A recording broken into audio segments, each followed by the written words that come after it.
Merck Foundation. No more diabetes. Reverse diabetes.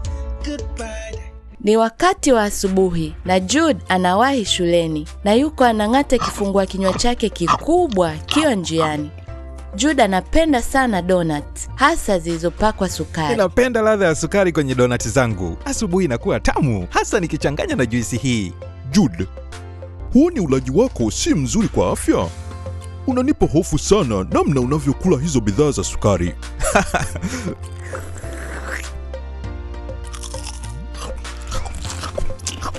James, hebu tulia. Hapa nasubiri chakula cha mchana na donuts zingine. Usiwe na hofu.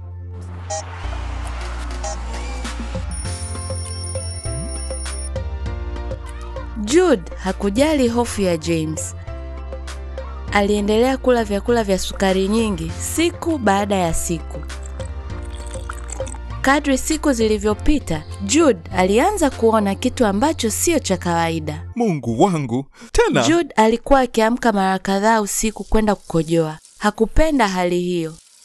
Si hivyo tu, pia aligundua kuwa alipoamka alikuwa na kiu kikali sana. Alilazimika kunywa maji mara kwa mara wakati wa mchana na usiku pia. Na hii ilimaanisha alienda chooni mara nyingi sana. Oh Mungu wangu, mbona hii ni usumbufu na aibu?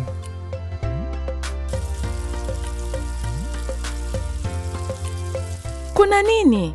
Hii inaonekana sasa ni mara 3 umeamka kuja chooni. Alafu umekuwa mnene sana. Sio kawaida kabisa. Hata sifahamu mama. Pia nimekuwa nikipata kiu sana siku hizi na kuchoka wakati mwingine. Tunahitaji kuonana na daktari kuhakikisha uko sawa. Sawa mama. Hii hali inanisumbua sana ninapokuwa shuleni. Huko kliniki, Dr. Yubu akaamua kufanya baadhi ya vipimo ili kuthibitisha uchunguzi wake kuhusu Jude. Aliamua kufanya kipimo cha sukari kwenye damu ili kupima kiwango cha sukari mwilini mwa Jude. Kulingana na majibu, una aina ya pili ya kisukari. Aina ya pili ya nini? Kisukari ni hali ambayo inafanya kiwango cha sukari kwenye damu kuwa juu sana.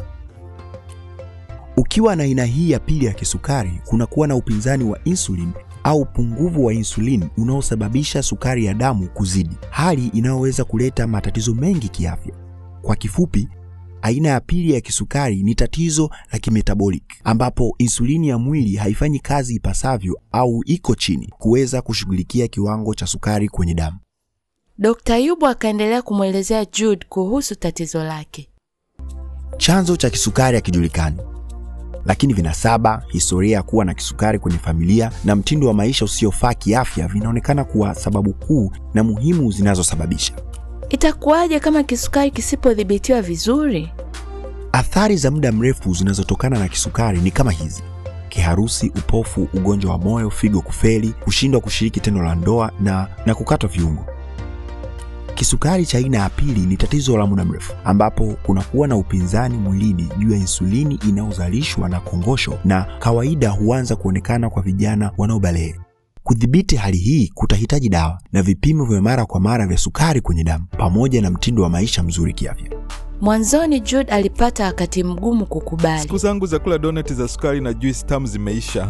Lakini alipata msaada katika maisha haya mapya. Shule ilihakikisha kuwa chakula chake cha mchana hakijai vitu vyenye sukari nyingi, na marafiki zake walimkumbusha kufanya vipimo vyake vya damu na kucheza mpira wa miguu au wa kikapu pamoja nao mara kwa mara ili awe mwenye afya. Wazazi wake walimsaidia pia. Walimwandalia vyakula vizuri kwa afya na kutoa vinywaji vyenye sukari nyingi nyumbani. Tena wanafamilia wote waliacha kula vitu vya sukari. Shuleni, Jude na rafiki zake walitengeneza klabu ya uangalizi wa sukari ili kuwafahamisha watu kuhusu tatizo hilo na kuwasaidia watu wenye kisukari au wasio na kisukari ili waweze kujiepusha na kukigundua mapema.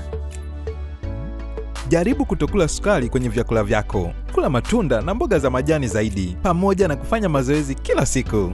Maisha yetu yatakuwa matamu bila sukari. Tushirikiane pamoja kupambana na kisukari kila siku.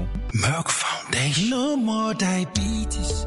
Reverse diabetes. Goodbye diabetes. Can make it work. Can make it work.